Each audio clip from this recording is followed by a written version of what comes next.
Welcome to the Maritime Matters podcast. Did you know that 98% of Australia's trade passes through the maritime domain? 91% of its fuel is imported, and Australia's exclusive economic zone is larger than its mainland. It's easy to see that to Australia, maritime matters. Maritime Matters is the podcast where we break down what the week's events mean for Australia's maritime security and the wider Indo-Pacific.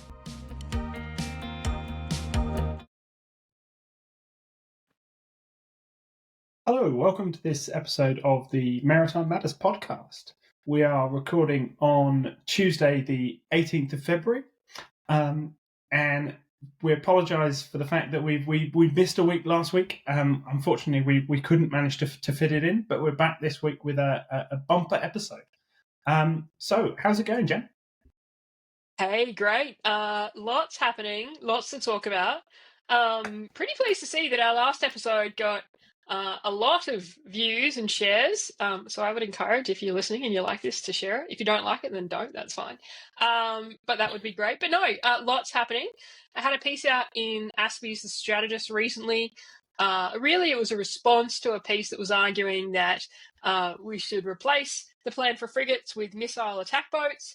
So my piece was talking about why that capability is not appropriate from Australia, and less from a capability comparison piece, which is fairly easy to do, but more from what does a maritime strategy look like for Australia, and what are some of the attributes that we need, right? And two of those key attributes are the idea of reach, so the ability to operate far from our coast, and also the idea of a balanced fleet. Now I'm going to do a little bit of a cross, promotion. There will be a podcast coming out, maybe before this one, with myself and Steve Cooper on Defence Connect, really exploring what those ideas of reach and balance mean for Australia's Navy. Also, I was, and again, cross-promotion, on an ABC podcast that came out in the last week that I would commend to you if you're interested in it, on AUKUS. So it was with the global roaming team, so Hamish McDonald and Geraldine Doogue. And it was myself and ex-Senator Rex Patrick discussing audience questions on AUKUS. So it was really interesting. And the feedback I've had is it was good, but people might be being kind. But anyway, listen to that. We can probably put a link to that in the show notes. So that's really what's been happening with me. What's been happening with you, Richard?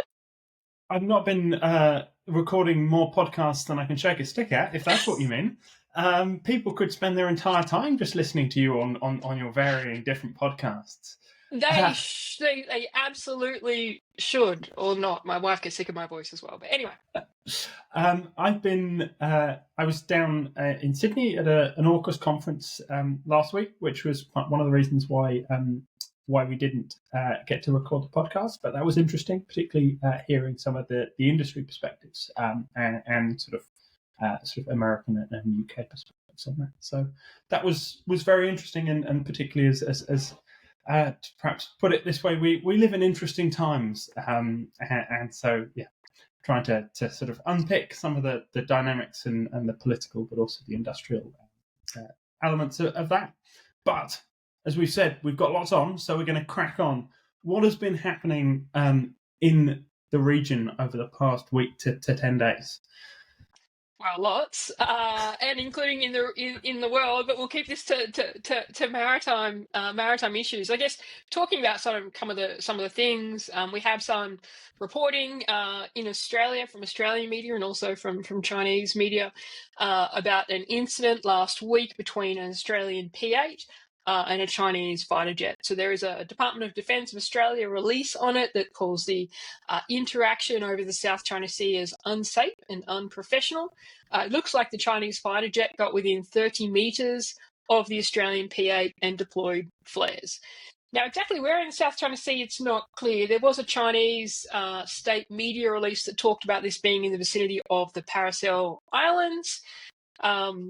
But look, we're just seeing more of that continued aggression from the PLA. This isn't new. There was an incident in 2022 that involved chaff as opposed to flares with a Chinese fighter, an Australian P-8.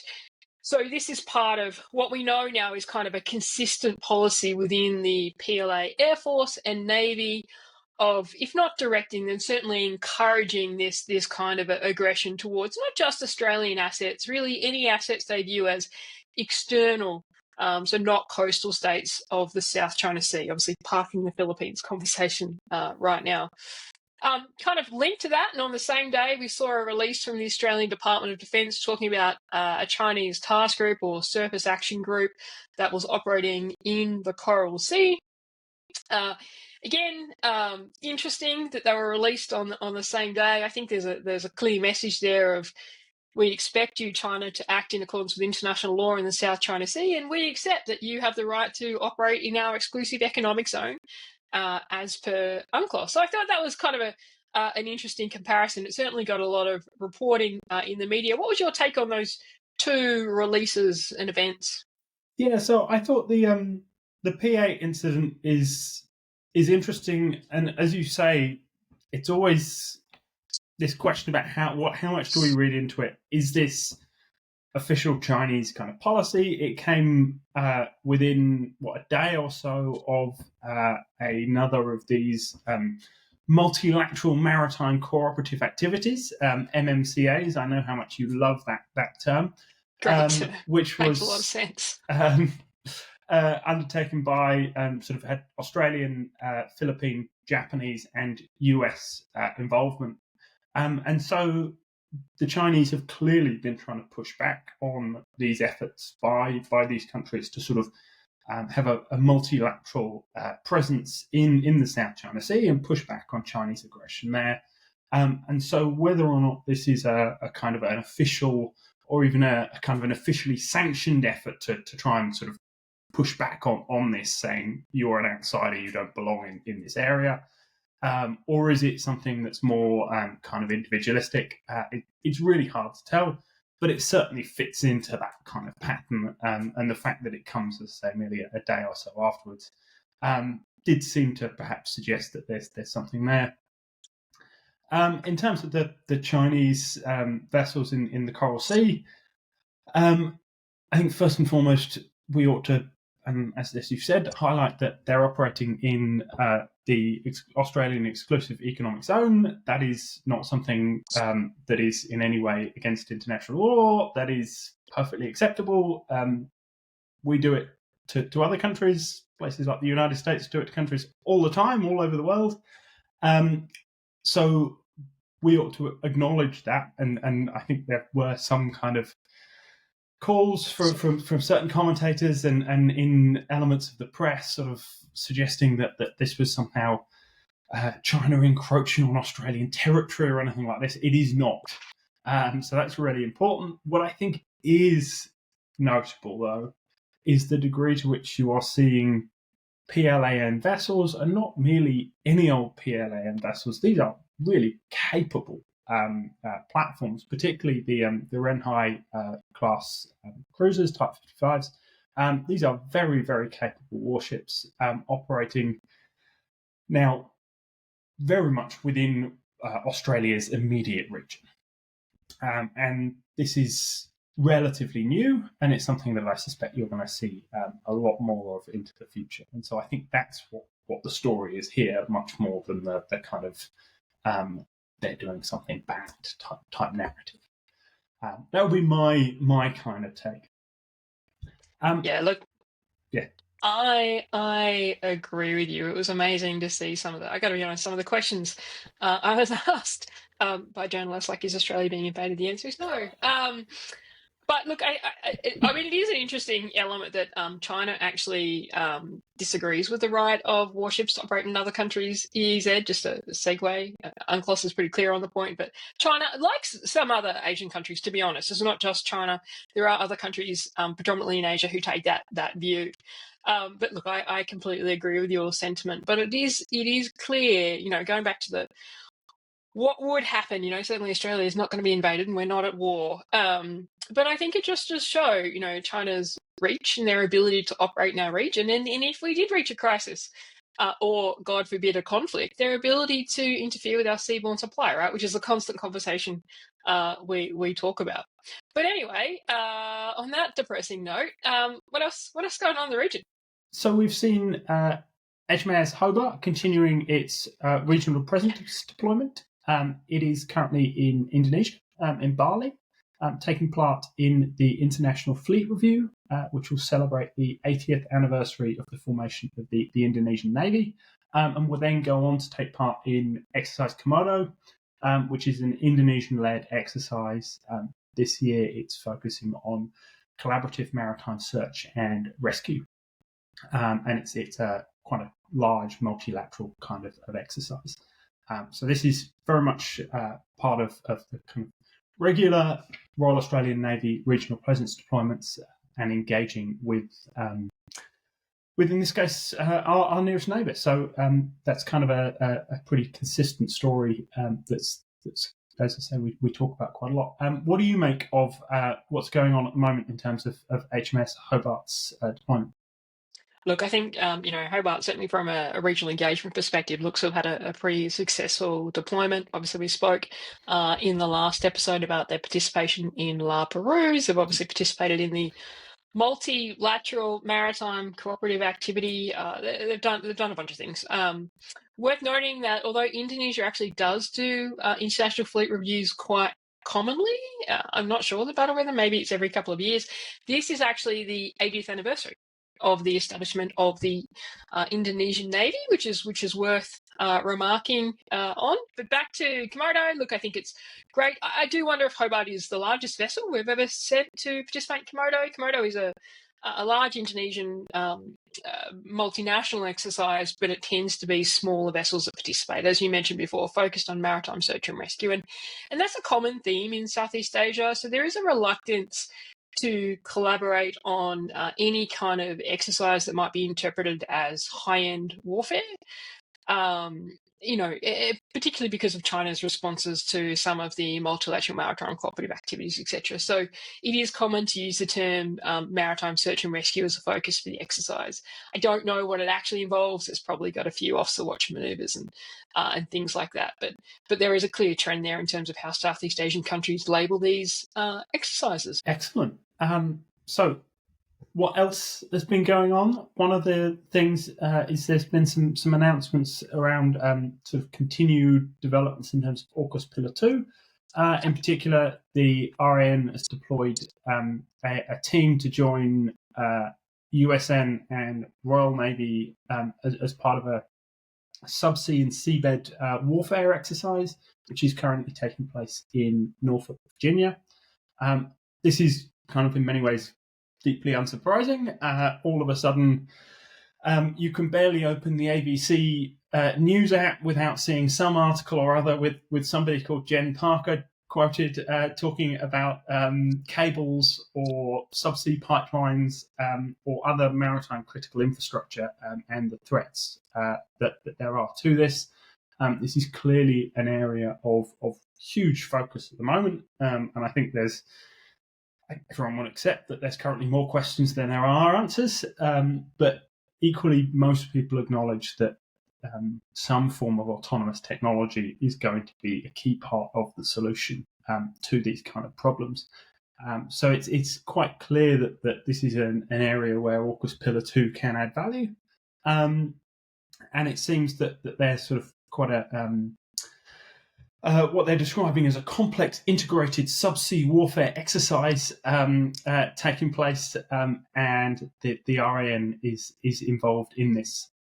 Whether or not this is quite what we would immediately imagine AUKUS Pillar 2 to be in terms of this sort of generational shift advanced technologies, I'm not quite so sure, but as something that is clearly useful and definitely should be a key focus, I think it's definitely a good news story in that respect. Yeah, look, I agree. I really liked this story. It didn't really make much media reporting or commentary on social media, to be honest. I didn't really hear anyone talk about it. But, so the Royal Australian Navy has deployed the Navy's Maritime Geospatial Warfare Unit, MGWU, and the Maritime Deployable Robotic Autonomous Systems and Experimentation Unit to the US. They've gotten on a US-supplied vessel and conducted this as you mentioned, the integrated battle problem.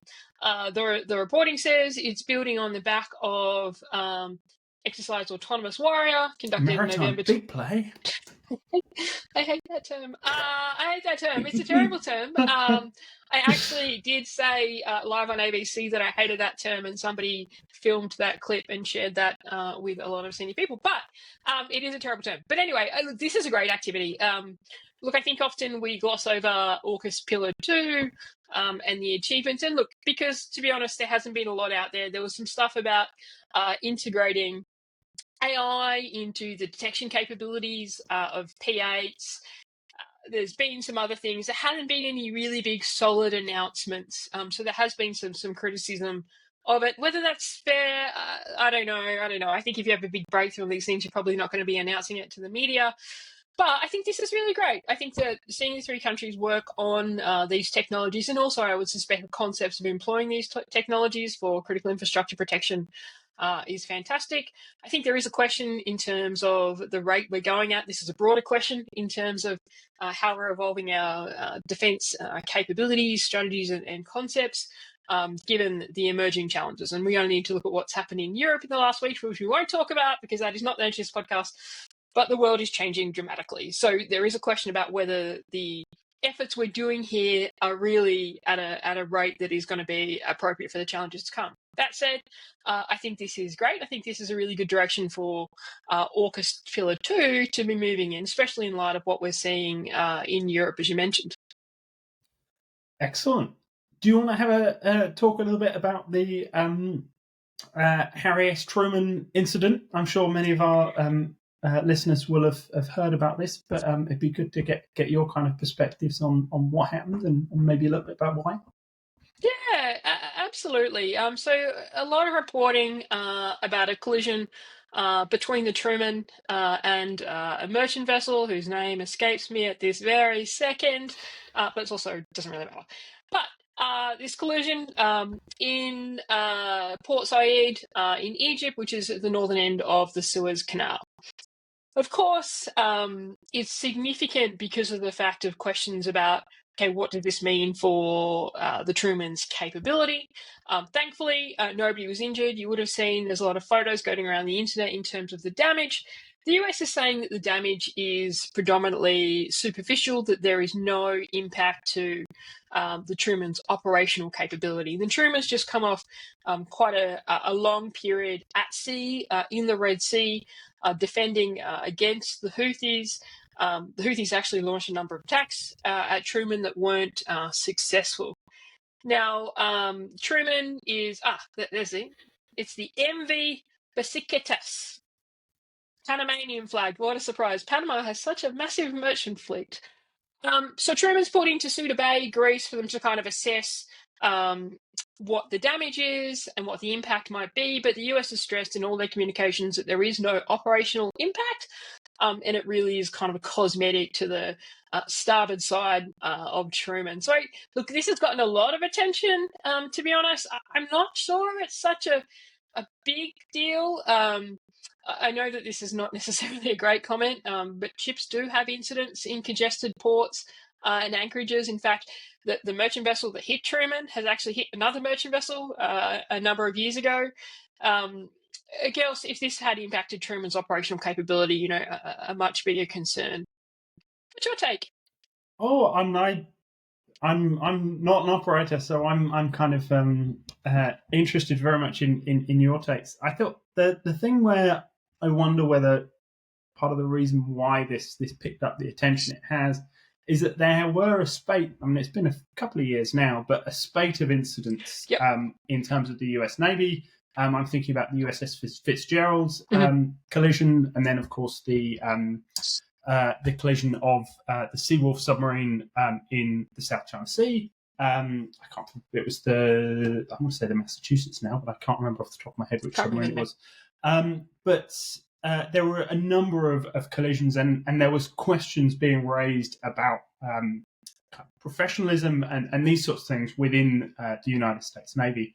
And so I wonder whether or not that has meant that people are a little bit more kind of attuned to these kind of incidents and pick up on them in a way that perhaps they might not otherwise.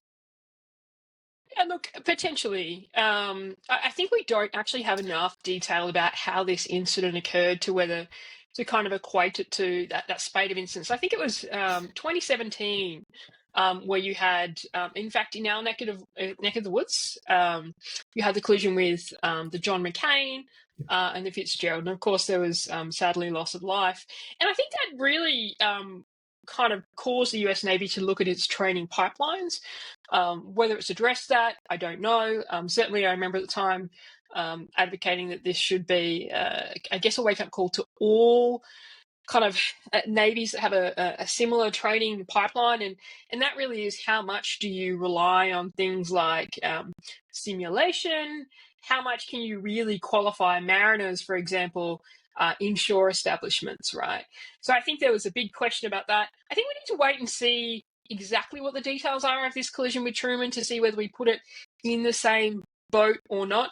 But it's part of a broader conversation, right? As navies move towards this focus on high-end warfare, what does that mean in terms of how they value and respect mariner skills, which are, equally as important? I reshared an article that I'd written last year for the 60th anniversary of the loss of Voyager, where I talked about, one of the things that we don't think about when we think about our military history is that actually every time a naval ship goes to sea, in some ways you are actually putting lives at risk because the sea can be an incredibly dangerous place, and it's very different to some of the other operations that defence does in peacetime. And I think sometimes we underestimate that.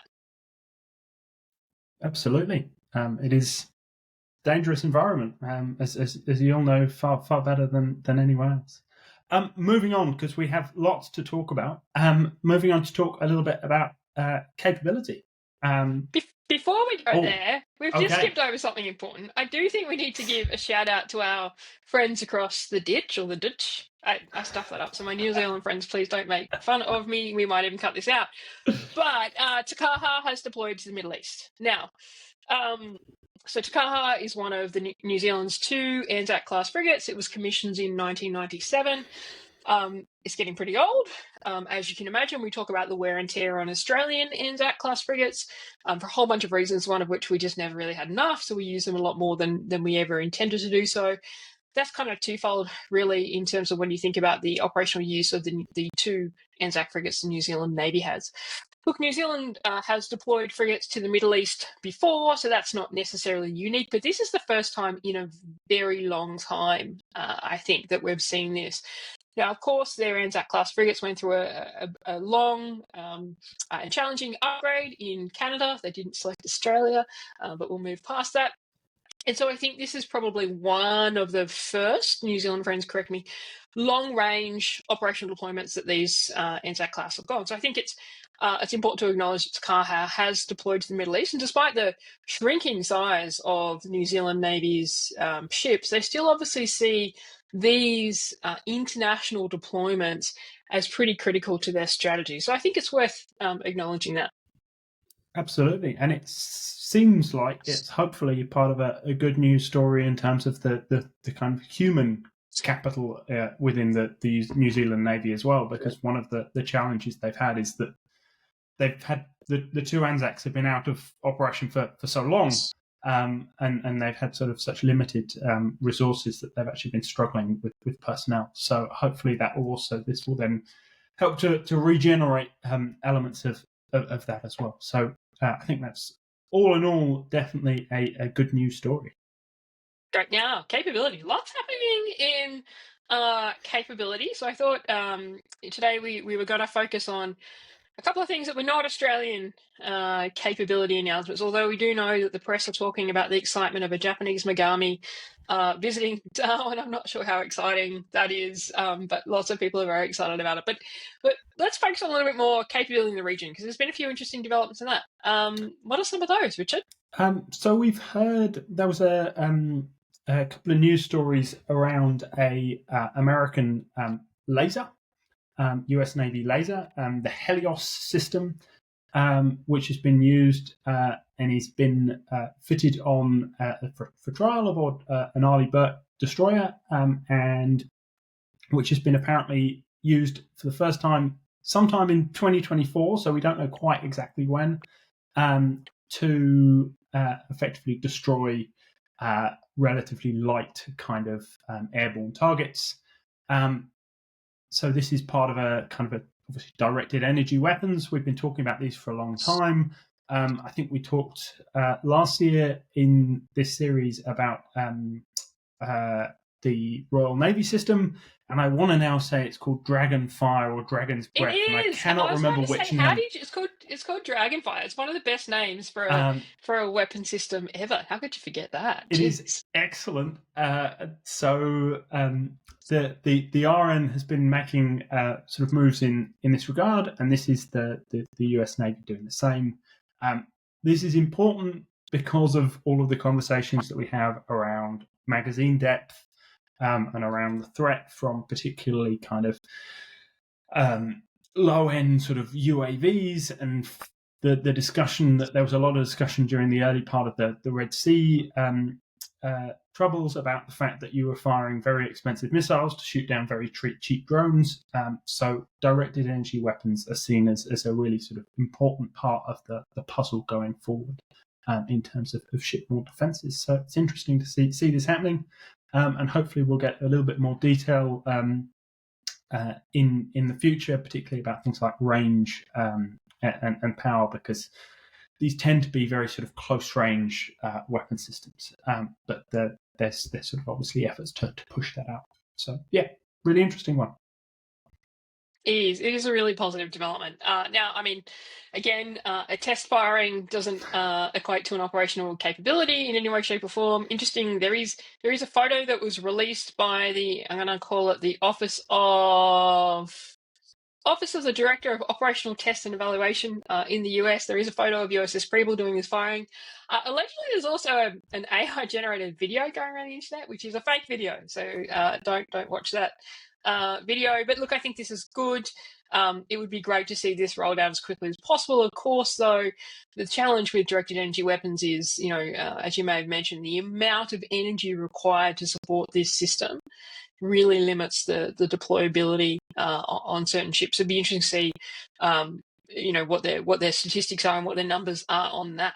Another one which I thought was an interesting mention. We talk a lot about uncrewed surface vessels on this show. It certainly is a key theme and a key trend. We haven't really talked in detail about the large optionally crewed surface vessel. I know you mentioned it last episode that there were some concerns in the US about its future.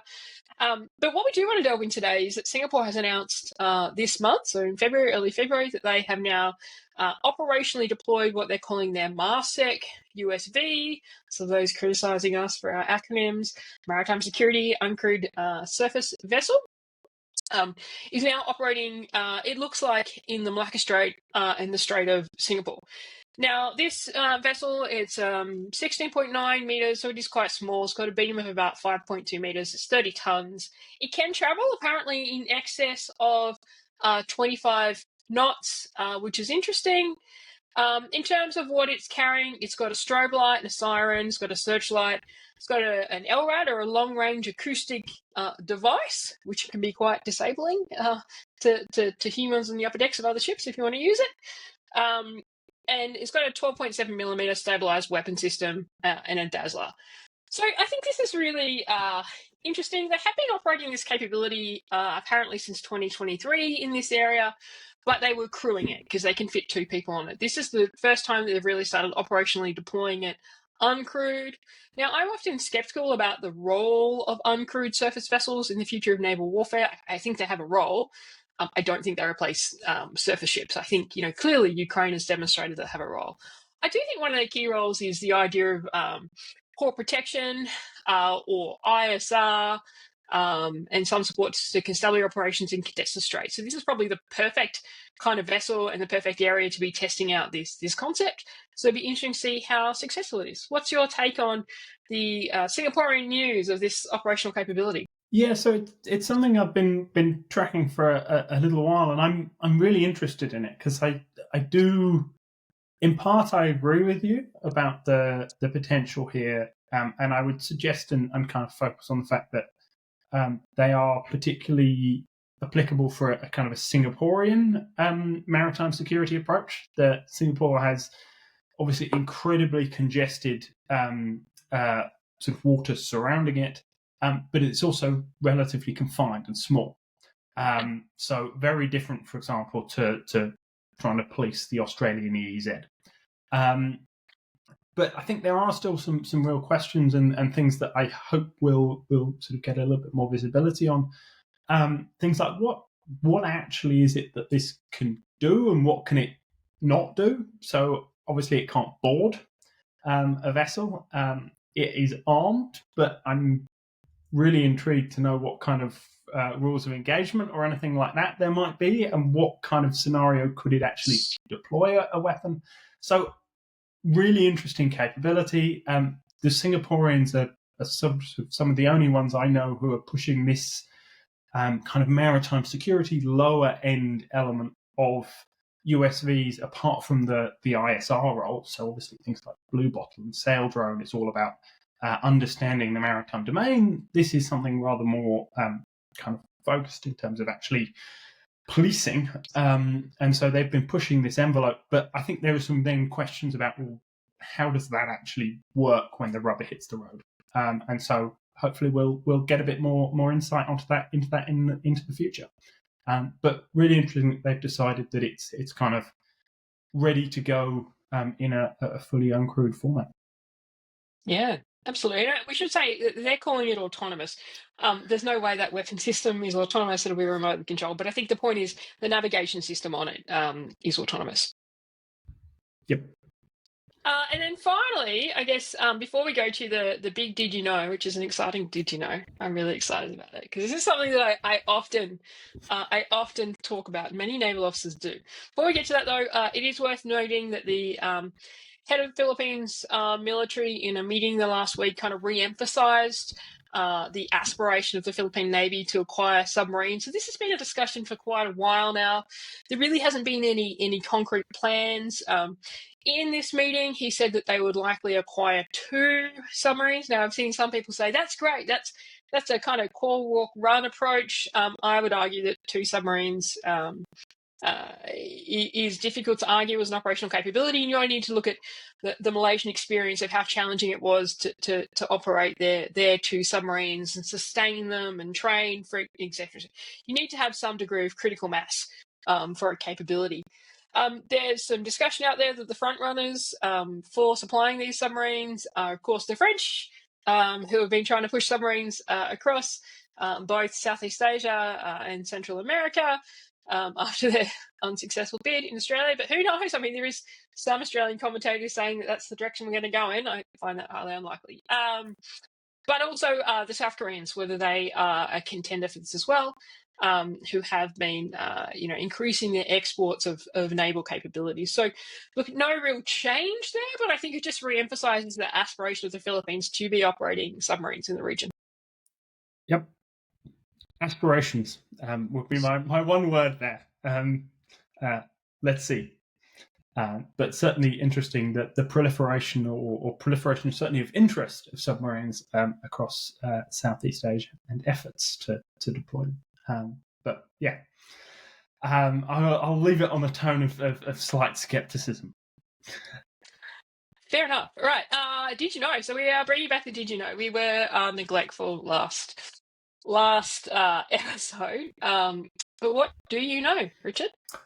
So we're going to be talking about Ratcatchers and Regulators.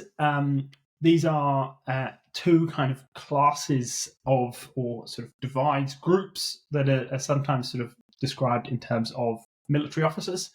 And in particular, this was sort of famously drawn out in a book by a guy called Andrew Gordon, talking about the Battle of Jutland and why it was sort of the controversy around it, and perhaps why it was that the Royal Navy, the Grand Fleet, didn't win the Battle of Jutland. And this has been one of the kind of the great debates initially within the Royal Navy and then among naval historians for years afterwards. And you can see 2 very different kind of styles and approaches in terms of naval officers which come through in the history of the battle. I'm not going to talk at length about the history of the battle because I'll take up all of the time. But you have the kind of overall British Grand Fleet commander, Admiral John Jellicoe, who is very much a regulator. Regulators are officers who are very much kind of by the book. There is often an argument that these people come through the kind of the bureaucratic process side of militaries. Again, one of the things particularly that's drawn out talking about this more broadly in terms of other military officers is that they often spend quite a lot of time in things like acquisition, and they're very process driven and kind of quite hierarchical. Whereas your Ratcatchers, in Royal Navy terms, these are your old sort of sort horses, the people who want to go out there, get the job done. The idea is going out there and basically trying to destroy the enemy. And in that role, the kind of, I guess, the archetype from this case study is Admiral David Beatty, who was commander of the battlecruiser element of the British fleet. And so there is this debate, and there was a huge debate after the war about whether or not either David Beatty was far too gung-ho, and he lost quite a lot of his ships. The battle cruisers took quite a pounding, basically because he was extremely aggressive and went out and tried to destroy the German battle cruisers and ended up running smack bang into the main German fleet.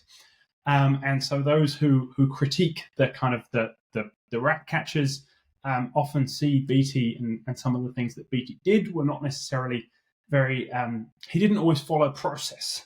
So lots of his communications weren't great. His signaling was poor because he was very much focused on basically, I'm going to lead, you follow me, you come after me, and we're basically going to do everything to sort of engage the enemy.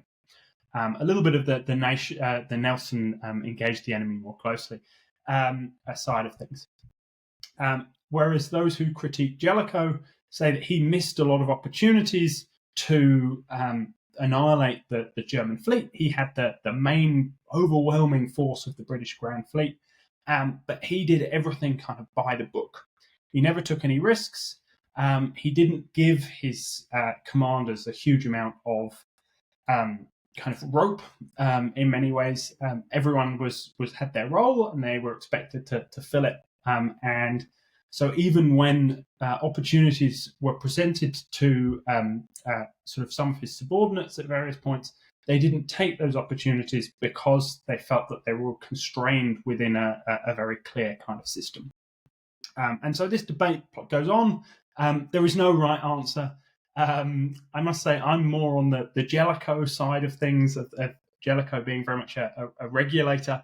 And I think if you read some of James Goldrick's stuff talking about command and the challenges that Jellicoe was facing in terms of command at that point, he was commanding a huge fleet of 250 vessels with limited communication, trying to work out precisely where everyone was. This was an age before GPS. So even if you were in perfect comms with somebody, they didn't know where they were and you didn't know precisely where you were. So where you were in relation to each other was extremely difficult to work out. So a lot of challenges there in terms of that was why he felt we needed a very kind of process-driven, structured approach. But I think you can play this out more broadly, and the one example which I would pull out where I think you really do see the kind of the failure of the regulators versus the Ratcatchers actually is if you look in the Second World War in the US submarine force, which was deployed into our region. And a lot of these submarines in late 1941 and early 1942 got themselves into some excellent positions and very rarely actually managed to achieve any results. Now, part of that was due to failures in terms of torpedoes and their technology, but a lot of it was due to the fact that basically the commanders were nowhere near aggressive enough. And so they've been brought up in this peacetime system where you don't take huge amounts of risks. It often takes a bit longer for you to get to command, so people are a bit older, and they've been through and sort of embedded in this bureaucratic process. And actually, it took time for the US Navy basically to get rid of a lot of those COs replaced them with younger, far more aggressive commanders.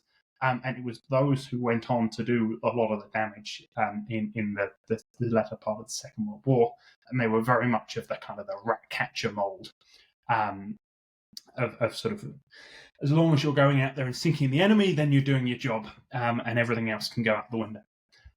But it's a really interesting divide, and I think you can see it play out across militaries more generally, and I suspect it will be something that will be interesting to think about in terms of the ADF, and whether or not we're forcing people to be too process-driven, and whether or not we have enough rat catchers, and how you sort of balance those two things out. No, thanks, Richard. Look, I think it's a really interesting discussion point, right? There's lots of examples, and in fact, we mentioned before the incidents with USS Fitzgerald and McCain in 2017, and actually some of the commentary around that time was kind of in this vein of what kind of attributes do you want, in this context in your naval officers, but you can scale it to military officers more generally. I think it's interesting too because it resonates with a conversation. I recently did a book review of 21st Century Mahan for the Australian Army Research Centre. You can get the review on their website. And I've always written off Mahan, to be honest. I'm not a fan, much to my PhD supervisor, Dr. Jack McCaffrey's, or Commodore Jack McCaffrey's disgust. But actually, this book kind of brought to attention an essay that Mahan had written in the mid-1890s, I think, around the idea of naval bureaucracies and the balance that needs to be set, because when the naval bureaucracy takes control, it actually disables that warfighting capability, right? And I think there's a real question for like-minded navies. I hate the term Western navies, but like-minded navies, kind of our naval tradition of what era are we in now, and what structure and what attributes do we need? Absolutely, and I think you can look across different eras and different times, and you can see these characteristics sort of popping out in various ways. So, yeah, really interesting one. That is all we have time for. So we're going to say, as ever, that maritime matters. Thank you for listening, and thank you for the chat, Jen, and we'll be back again hopefully next week.